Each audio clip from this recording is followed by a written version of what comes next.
E fala, Igreja de Cristo! Estamos aqui com o nosso irmão amado e querido Marcos Aurélio. Ele que é evangelista da igreja em Macaé, da Igreja de Cristo que se reúne em Macaé. Marcos, muito boa tarde. Muito obrigada por você ceder o seu tempo para trazer essa aula e essa edificação para nossas vidas. Fale um pouco, Marcos, da sua história, quanto tempo você trabalha como evangelista? Bom, na verdade, calculando assim o tempo, comecei em 1998 a trabalhar com a igreja. Então aí soma 98 a 2025, acho que dá aí uns 30 anos, 32, por aí, né? Então esse tempo aproximado de trabalho com a igreja, teve uns intervalos pequenos, mas de 98 a 2025, esse tempo. Gente, ninguém precisa perguntar a idade do irmão, né? Não precisa. Isso aí é só detalhe. Entendi. Não, só queria falar isso mesmo, o tempo, tá certo. Mas vamos lá. Você, na escola dominical, disse pra gente que Salomão, ele escreveu Cântico dos Cânticos, Provérbios, Eclesiastes. Isso. O que Salomão aprendeu sobre a vida? Bom, Natália, pode-se dizer o seguinte: primeiro que os escritos de Salomão são em época diferente, né? Quando você fala da questão, quando ele escreve Provérbio, ele já está na meia-idade. Cânticos, ele era mais jovem, vamos dizer assim, na juventude, e Eclesiastes mais velho. Então, pode-se dizer que ele aprendeu mais na velhice, porque no início, ele, no caso, era um homem mais sábio do mundo, é um homem que conduzia bem a vida dele no relacionamento com Deus, mas quando ele chega depois da meia-idade, ele começa a fazer coisas que não agrada a Deus, e eu acho que ele também não fica feliz, e ali sim, ele aprendeu muita coisa, e dali ele escreveu o livro de Eclesiastes. E de repente você vai perguntar aí, mais adiantando, pode-se dizer que Salomão aprendeu mais na sua velhice na questão dos valores da vida. Entendi. E qual a sabedoria que Salomão fala no capítulo 2, nos versos 18 a 23? Qual é o ensinamento que ele passa nesses versículos para a gente utilizar no dia de hoje? Então, Salomão, nesses versículos, ele vai falar assim, primeiro que você tem a ideia do trabalho. Salomão, já desde o início do versículo, ele fala que o trabalho não é uma maldição, o trabalho é uma bênção de Deus, tá? Só que o trabalho sendo usado de uma forma errada, que a pessoa se dedica mais ao trabalho e não busca a Deus, é correr atrás do vento. Então aí Salomão diz que uma vez que você trabalha, você tem que desfrutar disso. E o desfrutar disso é dom de Deus você comer e beber diante do que você gerou com o seu trabalho. Mas uma coisa que Salomão nesse versículo fala é que nós devemos tomar cuidado. Uma vez que nós trabalhamos e geramos riqueza, temos que tomar cuidado, porque esse gerar riqueza somente não vai ficar com você, vai ficar com o próximo. E esse próximo pode destruir mais ou menos uns 20 anos de trabalho que você dedicou na sua vida, ele destrói em um ano, com coisas erradas e etc. Então, tome cuidado, você não vai viver por muito tempo. E o que você, de fato, criou com o seu trabalho, desfrute isso da melhor maneira possível e não fica acumulando, porque o próximo que vai vir, ele não vai fazer a mesma coisa que você fez. Pelo contrário, ele pode destruir tudo isso em um ano do que você construiu em vários anos. Verdade. Hoje no devocional, por incrível que pareça, eu falei sobre isso na mensagem inicial. Somos tolos por guardar bens.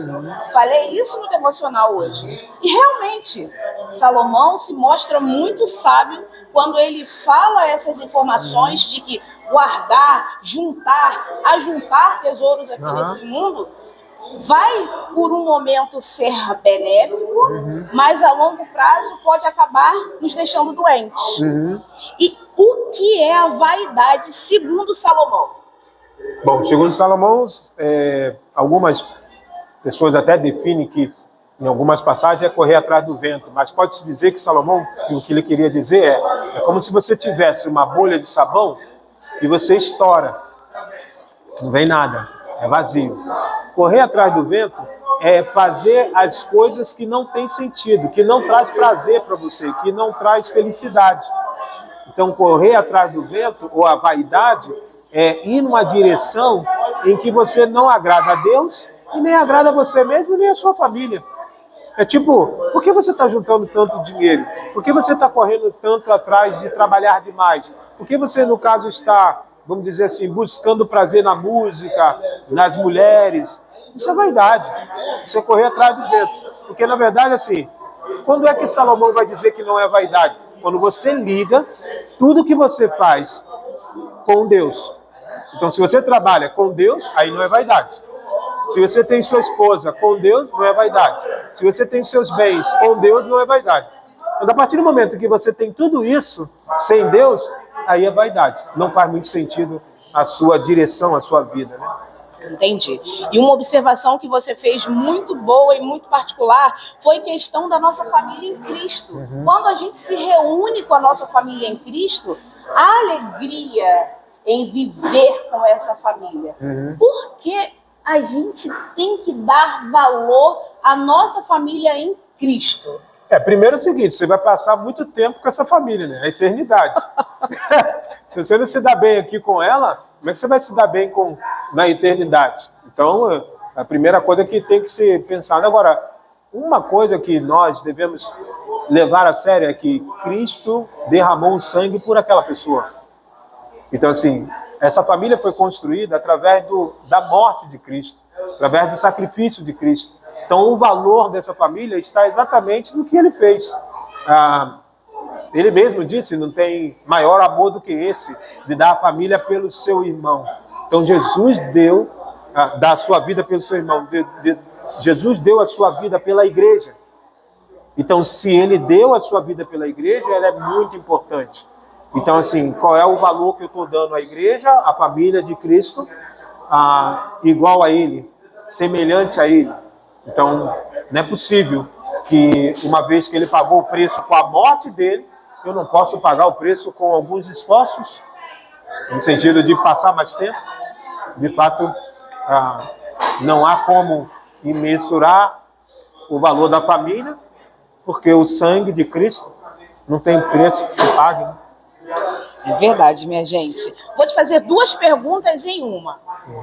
Por que o acúmulo do dinheiro perturba a quem tem? E como o dinheiro pode ser mal usado segundo Salomão? Bom, o acúmulo de dinheiro perturba porque a pessoa que está acumulando, ela tem medo de perder. E assim, eles tentam fazer um investimento para ter mais. Então a ideia de acúmulo é, você trabalha para ter mais. Entendeu? Então essa pessoa não consegue dormir direito porque ela tem medo que tudo venha a se perder e vou te dizer, em alguns minutos, em algumas horas, e nem às vezes não é o dia. Só para você ter ideia, Bolsa de Valores. Bolsa de Valores você pode perder muita coisa numa pancada só. Então aquele cara que está acumulando, investindo e só pensa em dinheiro, ele de fato, ele tem medo de perder tudo numa pancada só, porque ele não está acumulando pouco, ele está acumulando muito. A ideia é assim, uma coisa é eu perder R$10, outra coisa é eu perder 1 milhão, ok? E a sua outra pergunta, esqueci. Quais são os males que o dinheiro pode causar? Então, o dinheiro, lembra bem, ó, não é o dinheiro que é ruim, é o amor ao dinheiro que é ruim, tá? Então, assim, o cristão não é proibido ter dinheiro. Então, vamos para o ponto positivo primeiro. Quando você tem dinheiro e você não tem o amor a ele, você pode usar ele para coisas boas. Como, por exemplo, ajudar os necessitados. Porque o texto de Atos fala, né? Trabalhais e se esforça, Efésios fala sobre isso. Trabalhar e você se esforça para ajudar o necessitado. Então, se você está tendo dinheiro para ajudar pessoas necessitadas, é um bom motivo para você ter dinheiro. E a outra coisa, você pode ter dinheiro para ajudar no evangelismo. Porque existem muitas pessoas que têm dinheiro que banca a questão de compra de Bíblia, a construção de igreja, no sentido prédio, né? Para poder, de fato, as pessoas congregarem, etc. Então, tem um ponto positivo do dinheiro. A única coisa que a gente tenta desvincular aqui é isso. Não é o dinheiro é ruim, mas o amor ao dinheiro. E essa pessoa que tem o amor ao dinheiro, infelizmente, vai fazer mal a ele, porque ele vai entrar em corrupção para ter mais. Ele vai aceitar suborno para ter mais. Ele vai maltratar pessoas para ter mais. Ele vai, inclusive, roubar dos pobres para ter mais. Então, infelizmente, essa pessoa que ama o dinheiro, ele vai entrar nas coisas mais indecentes da vida para conquistar mais.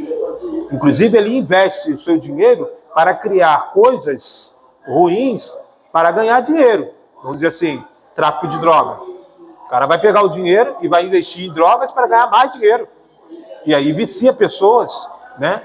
Então, o dinheiro, o amor ao dinheiro, ele é ruim, porque ele traz várias, vamos dizer assim, o que a Bíblia diz é maldade, perniciosidade. E aí vai de investimento de pornografia, investimento de tráfico, drogas, etc., a coisas no sentido da corrupção política. Você, por querer ter muito dinheiro, você acaba investindo em coisas que, na verdade, não vai beneficiar o povo. É uma disfarçar-se. Ele vai se beneficiar naquele programa, algo que está parecendo que é bom para o povo, mas não é. Por trás ele está ganhando uma licitação para se enriquecer, não para dar ajuda às pessoas. Você tocou num ponto que eu acho que é o cume, ou o epicentro, ou o ponto focal de uma das maiores, como é que eu posso dizer? Uma das maiores dúvidas que nós, como crentes, como cristãos, temos, que é a questão de Salomão. Você disse que Salomão ele pode ser considerado tanto insensato como sábio. Explica isso. De fato, Salomão tem assim, é como se a gente dividisse a vida dele em duas partes. Vamos colocar assim, de 1 até os 40 anos, de 1 ano a idade até os 40 anos. Salomão viveu o apogeu dele no sentido de servir bem a Deus. Dos 40 anos depois, até o final da sua vida, ele começou a ter comportamento, ações que fez ele ser um homem insensato. Então, assim, sábio, porque ele escolheu bem aquilo que Deus perguntou a ele.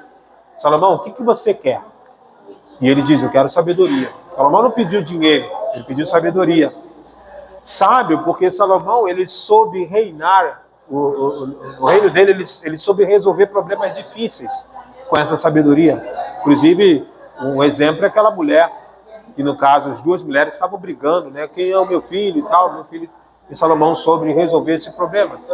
Então, Salomão, a sua sabedoria chegou até a rainha de Sabá, chegou vamos dizer assim, ao interior do mundo.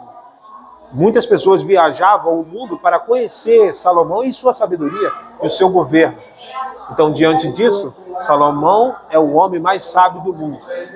Pode-se dizer, até a sua meia-idade, Salomão foi bem.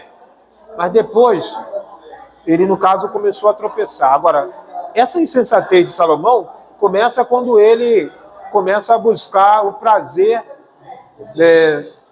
entre as mulheres.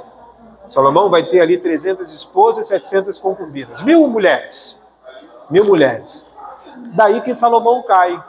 Porque além de se relacionar com essa quantidade que não precisava, aí Deus permite que ele acaba tendo esse tipo de vida, não que Deus é a favor disso, que é uma só mulher, mas Salomão, com isso, ele acaba caindo na ideia da idolatria, porque essas mulheres serviam outros deuses. E Salomão, por amar as mulheres, né, por gostar disso, ele começa a se inclinar, a aceitar os deuses dessas mulheres. Salomão chegou a construir templos para esses deuses pagãos. Ele construiu, ele adorou. Então essa insensatez de Salomão está nisso. É um homem que, no caso, deveria servir somente Deus, como seu pai serviu Davi. Ele, no caso, infelizmente, serviu os deuses inimigos de Deus, os deuses pagãos. Ele, no caso, se curvou diante desses deuses. Ele aceitou servir esses deuses, fez sacrifício para esses deuses. Como o homem mais sábio do mundo chega a esse ponto? De fato, como Paulo diz, você que está em pé, cuidado para que não caia. Porque se Salomão chegou a esse momento da vida dele, da insensatez, você que não tomar cuidado, você também pode chegar a isso. Então vigia, esteja atento. Entendeu?